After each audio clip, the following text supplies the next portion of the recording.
شروع اللہ کا نام لے کر جو بڑا مہربان نہایت رحم والا ہے۔ الف لام میم۔ کیا لوگ یہ خیال کیے ہوئے ہیں کہ صرف یہ کہنے سے کہ ہم ایمان لے آئے چھوڑ دیے جائیں گے اور ان کی آزمائش نہیں کی جائے گی؟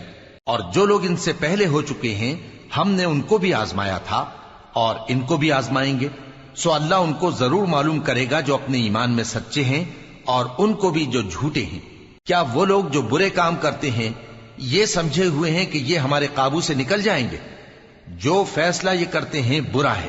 جو شخص اللہ کی ملاقات کی امید رکھتا ہو تو اللہ کا مقرر کیا ہوا وقت ضرور آنے والا ہے، اور وہ سننے والا ہے، جاننے والا ہے۔ اور جو شخص محنت کرتا ہے تو اپنے ہی فائدے کے لیے محنت کرتا ہے، بے شک اللہ تو سارے جہان سے بے نیاز ہے۔ اور جو لوگ ایمان لائے اور نیک عمل کرتے رہے ہم ان کے گناہوں کو ان سے دور کر دیں گے اور ان کو ان کے اعمال کا بہت اچھا بدلہ دیں گے۔ اور ہم نے انسان کو اس کے ماں باپ کے ساتھ نیک سلوک کرنے کا حکم دیا ہے۔ اے مخاطب، اگر تیرے ماں باپ تجھے مجبور کریں کہ تو میرے ساتھ کسی کو شریک بنائے جس کی حقیقت کی تجھے واقفیت نہیں تو ان کا کہا نہ مانیو۔ تم سب کو میری طرف لوٹ کر آنا ہے، پھر جو کچھ تم کرتے تھے میں تم کو جتا دوں گا۔ اور جو لوگ ایمان لائے اور نیک عمل کرتے رہے ان کو ہم نیک لوگوں میں داخل کریں گے۔ اور بعض لوگ ایسے ہیں جو کہتے ہیں کہ ہم اللہ پر ایمان لائے، پھر جب ان کو اللہ کے راستے میں کوئی ایذا پہنچتی ہے تو لوگوں کے ایذا پہنچانے کو یوں سمجھتے ہیں جیسے اللہ کا عذاب۔ اور اگر تمہارے پروردگار کی طرف سے مدد پہنچے تو کہتے ہیں کہ ہم تو تمہارے ساتھ تھے۔ کیا جو اہل عالم کے سینوں میں ہے اللہ اس سے واقف نہیں؟ اور اللہ ان کو ضرور معلوم کرے گا جو سچے مومن ہیں، اور وہ منافقوں کو بھی معلوم کر کے رہے گا۔ اور جو کافر ہیں وہ مومنوں سے کہتے ہیں کہ ہمارے طریقے پر چلو اور ہم تمہارے گناہ اٹھا لیں گے، حالانکہ وہ ان کے گناہوں کا کچھ بھی بوجھ اٹھانے والے نہیں۔ کچھ شک نہیں کہ یہ جھوٹے ہیں، اور یہ اپنے بوجھ بھی اٹھائیں گے اور اپنے بوجھوں کے ساتھ اور لوگوں کے بوجھ بھی۔ اور جو جھوٹ یہ لوگ گھڑتے رہے قیامت کے دن ان کی ان سے ضرور پرسش ہوگی۔ اور ہم نے نوح کو ان کی قوم کی طرف بھیجا تو وہ ان میں 50 برس کم 1000 برس رہے۔ پھر ان لوگوں کو طوفان کے عذاب نے آ پکڑا اور وہ ظالم تھے۔ پھر ہم نے نوح کو اور کشتی والوں کو نجات دی اور کشتی کو اہل عالم کے لیے نشانی بنا دیا۔ اور ابراہیم کو یاد کرو جب انہوں نے اپنی قوم سے کہا کہ اللہ کی عبادت کرو اور اس سے ڈرو، اگر تم سمجھ رکھتے ہو تو یہ تمہارے حق میں بہتر ہے۔ تم تو اللہ کو چھوڑ کر بتوں کو پوجتے اور جھوٹی باتیں بناتے ہو۔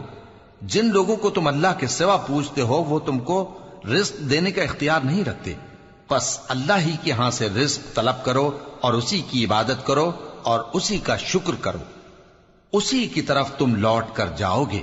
اور اگر تم جھٹلاتے ہو تو تم سے پہلے بھی امتیں اپنے پیغمبروں کی تکذیب کر چکی ہیں، اور پیغمبر کے ذمے کھول کر سنا دینے کے سوا اور کچھ نہیں۔ کیا انہوں نے نہیں دیکھا کہ اللہ کس طرح خلقت کو پہلی بار پیدا کرتا ہے پھر کس طرح اس کو دوبارہ پیدا کرے گا؟ یہ اللہ کو آسان ہے۔ کہہ دو کہ ملک میں چلو پھرو اور دیکھو کہ اس نے کس طرح خلقت کو پہلی دفعہ پیدا کیا ہے، پھر اللہ ہی دوسری بار بھی پیدا کرے گا۔ بے شک اللہ ہر چیز پر قادر ہے۔ وہ جسے چاہے عذاب دے اور جس پر چاہے رحم کرے، اور اسی کی طرف تم لوٹائے جاؤ گے۔ اور تم اس کو نہ زمین میں عاجز کر سکتے ہو نہ آسمان میں، اور نہ اللہ کے سوا تمہارا کوئی دوست ہے اور نہ مددگار۔ اور جن لوگوں نے اللہ کی آیتوں سے اور اس کے سامنے حاضر ہونے سے انکار کیا وہ میری رحمت سے نا امید ہو گئے ہیں، اور ان کو درد دینے والا عذاب ہوگا۔ تو ان کی قوم کے لوگ جواب میں بولے تو یہ بولے کہ اسے مار ڈالو یا جلا دو، مگر اللہ نے ان کو آگ میں جلنے سے بچا لیا۔ جو لوگ ایمان رکھتے ہیں ان کے لیے اس میں نشانیاں ہیں۔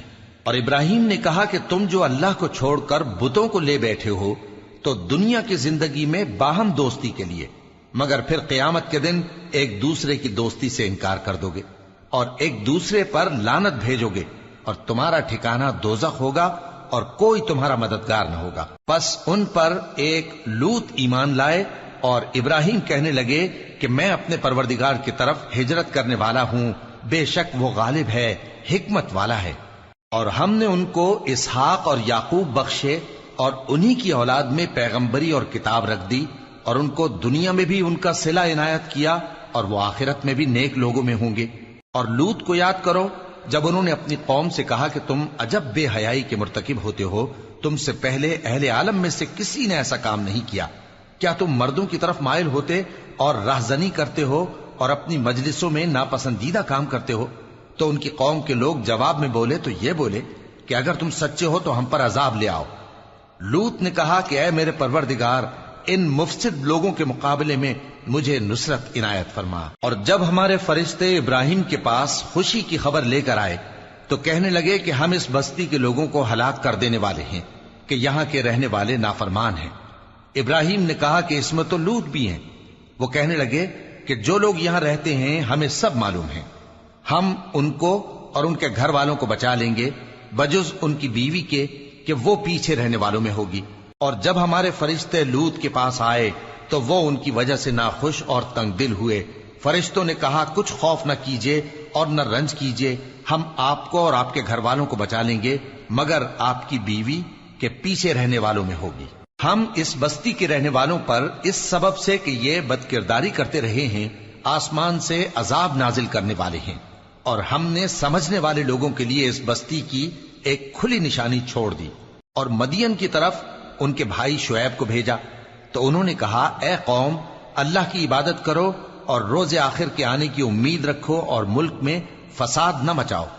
مگر انہوں نے ان کو جھوٹا سمجھا، سو ان کو زلزلے کے عذاب نے آ پکڑا اور وہ اپنے گھروں میں اوندھے پڑے رہ گئے۔ اور عاد اور سمود کو بھی ہم نے ہلاک کر دیا، چنانچہ ان کے ویران گھر تمہاری آنکھوں کے سامنے ہیں، اور شیطان نے ان کے اعمال ان کو آراستہ کر دکھائے اور ان کو سیدھے رستے سے روک دیا، حالانکہ وہ دیکھنے والے لوگ تھے۔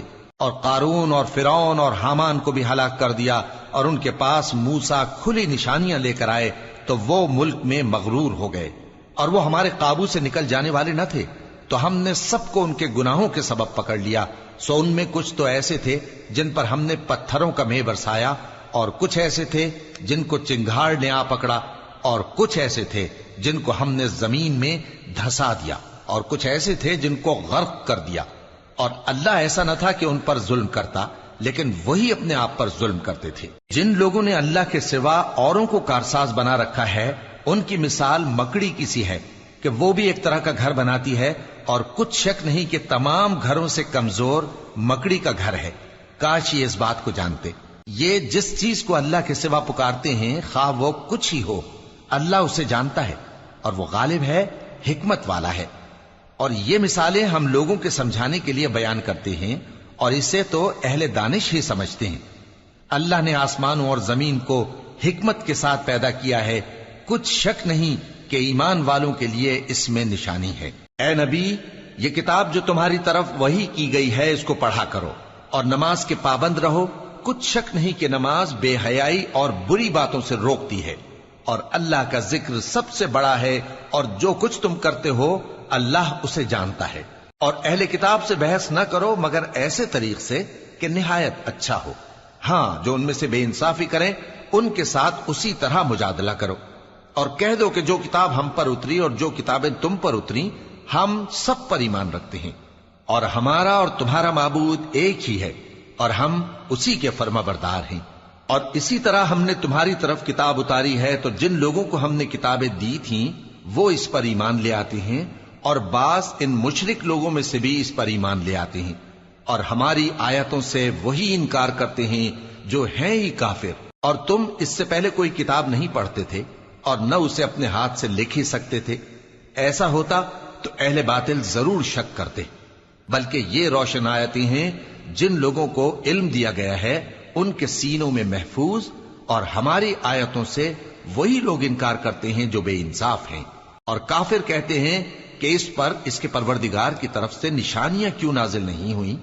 کہہ دو کہ نشانیاں تو اللہ ہی کے پاس ہیں، اور میں تو کھلم کھلا خبردار کرنے والا ہوں۔ کیا ان لوگوں کے لیے یہ کافی نہیں کہ ہم نے تم پر کتاب نازل کی جو ان کو پڑھ کر سنائی جاتی ہے؟ کچھ شک نہیں کہ مومن لوگوں کے لیے اس میں رحمت اور نصیحت ہے۔ کہہ دو کہ میرے اور تمہارے درمیان اللہ ہی گواہ کافی ہے۔ جو چیز آسمانوں اور زمین میں ہے وہ سب کو جانتا ہے، اور جن لوگوں نے باطل کو مانا اور اللہ سے انکار کیا وہی نقصان اٹھانے والے ہیں۔ اور یہ لوگ تم سے عذاب کے لیے جلدی کر رہے ہیں، اور اگر ایک وقت مقرر نہ ہو چکا ہوتا تو ان پر عذاب آ بھی گیا ہوتا، اور وہ کسی وقت میں ان پر ضرور اچانک آ کر رہے گا اور ان کو معلوم بھی نہ ہوگا۔ یہ تم سے عذاب کے لیے جلدی کر رہے ہیں، جبکہ دوزخ تو کافروں کو گھیر لینے والی ہے۔ جس دن عذاب ان کو ان کے اوپر سے اور ان کے پیروں کے نیچے سے ڈھانک لے گا، اور اللہ فرمائے گا کہ جو کام تم کیا کرتے تھے اب ان کا مزہ چکھو۔ اے میرے بندو جو ایمان لائے ہو، میری زمین فراخ ہے تو میری ہی عبادت کرو۔ ہر شخص موت کا مزہ چکھنے والا ہے، پھر تم ہماری ہی طرف لوٹ کر آؤ گے۔ اور جو لوگ ایمان لائے اور نیک عمل کرتے رہے، ان کو ہم بہشت کے اونچے اونچے محلوں میں جگہ دیں گے، جن کے نیچے نہریں بہ رہی ہیں، ہمیشہ ان میں رہیں گے۔ نیک عمل کرنے والوں کا یہ خوب بدلہ ہے، جو صبر کرتے اور اپنے پروردگار پر بھروسہ رکھتے ہیں۔ اور بہت سے جانور ہیں جو اپنا رزق اٹھائے نہیں پھرتے، اللہ ہی ان کو رزق دیتا ہے اور تم کو بھی، اور وہ سننے والا ہے، جاننے والا ہے۔ اور اگر ان سے پوچھو کہ آسمانوں اور زمین کو کس نے پیدا کیا اور سورج اور چاند کو کس نے تمہارے زیر فرمان کیا، تو کہہ دیں گے اللہ نے۔ تو پھر یہ کہاں الٹے جا رہے ہیں؟ اللہ ہی اپنے بندوں میں سے جس کے لیے چاہتا ہے روزی فراخ کر دیتا ہے، اور جس کے لیے چاہتا ہے تنگ کر دیتا ہے۔ بے شک اللہ ہر چیز سے واقف ہے۔ اور اگر تم ان سے پوچھو کہ آسمان سے پانی کس نے برسایا، پھر اس سے زمین کو اس کے مرنے کے بعد کس نے زندہ کیا، تو کہہ دیں گے کہ اللہ نے۔ کہہ دو کہ اللہ کا شکر ہے، لیکن ان میں اکثر نہیں سمجھتے۔ اور یہ دنیا کی زندگی تو صرف کھیل اور تماشا ہے، اور ہمیشہ کی زندگی کا مقام تو آخرت کا گھر ہے۔ کاش یہ لوگ سمجھتے۔ پھر جب یہ کشتی میں سوار ہوتے ہیں تو اللہ کو پکارتے، خالص کرتے ہوئے اسی کے لیے اطاعت کو، لیکن جب وہ ان کو نجات دے کر خشکی پر پہنچا دیتا ہے تو جھٹ شرک کرنے لگ جاتے ہیں، تاکہ جو ہم نے ان کو بخشا ہے اس کی ناشکری کریں اور فائدہ اٹھائیں۔ سو خیر عنقریب ان کو معلوم ہو جائے گا۔ کیا انہوں نے نہیں دیکھا کہ ہم نے حرم کو مقام امن بنایا ہے اور لوگ ان کے گرد و نواح سے اچک لیے جاتے ہیں؟ کیا یہ لوگ باطل پر اعتقاد رکھتے ہیں اور اللہ کی نعمتوں کی ناشکری کرتے ہیں؟ اور اس سے بڑا ظالم کون جو اللہ پر جھوٹ بہتان باندھے، یا جب حق بات اس کے پاس آئے تو اس کی تکذیب کرے؟ کیا کافروں کا ٹھکانہ جہنم میں نہیں ہے؟ اور جن لوگوں نے ہمارے راستے میں محنت کی ہم ان کو ضرور اپنے رستوں پر چلا دیں گے، اور اللہ تو نیکوکاروں کے ساتھ ہے۔